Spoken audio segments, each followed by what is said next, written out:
before the world was loud, before names were spoken, before fear, shame, or doubt had a voice.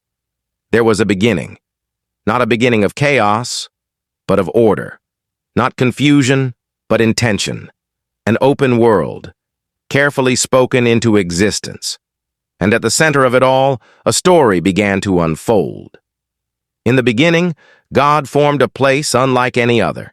A garden full of life, not wild, not dangerous, but good. Rivers flowed gently through the land. Trees stretched upward, heavy with fruit. The air itself felt alive.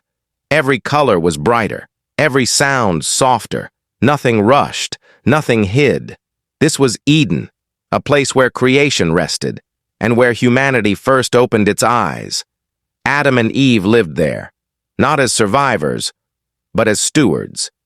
They walked freely through the garden. They named the animals. They rested beneath the trees. They were not afraid. They were not ashamed. They did not question their worth. They knew who they were, because they knew who made them. And every evening God walked with them. But in the middle of the garden stood one tree. It was not hidden. It was not forbidden to look at. Only one instruction was given. Do not eat from it. Not because God wanted control, but because trust had to exist for love to be real. And then a voice entered the story. The serpent did not arrive with force. It did not threaten. It did not shout. It asked a question, a simple one. Did God really say? That was the first question ever spoken to humanity. Not an attack, a suggestion, not rebellion, doubt. The serpent did not deny God's words. It twisted them. You will not surely die, it said. Your eyes will be opened. You will be like God. And suddenly, the world felt different.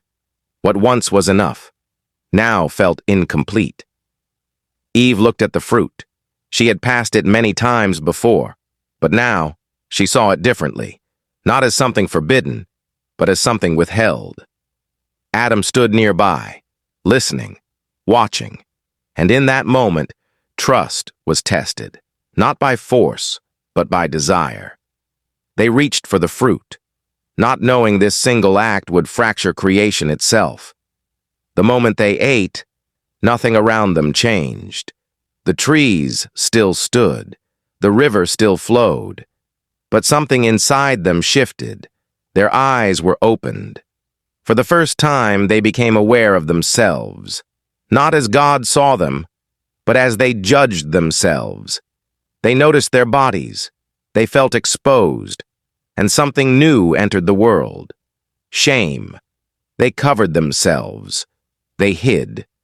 Not because God had changed, but because they had. And then they heard him. The sound of God walking in the garden.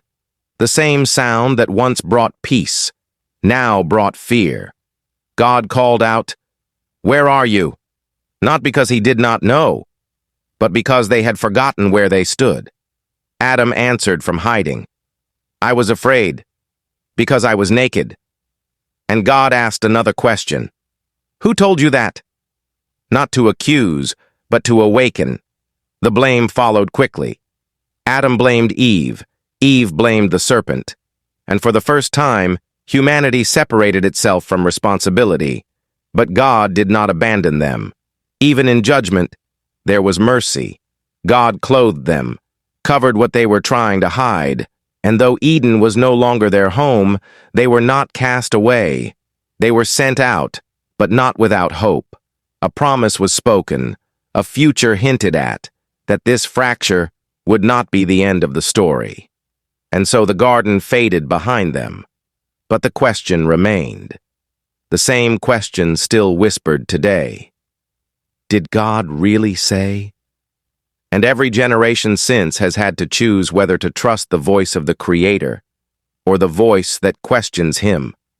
This was the beginning, not just of sin, but of redemption. And the story is far from over.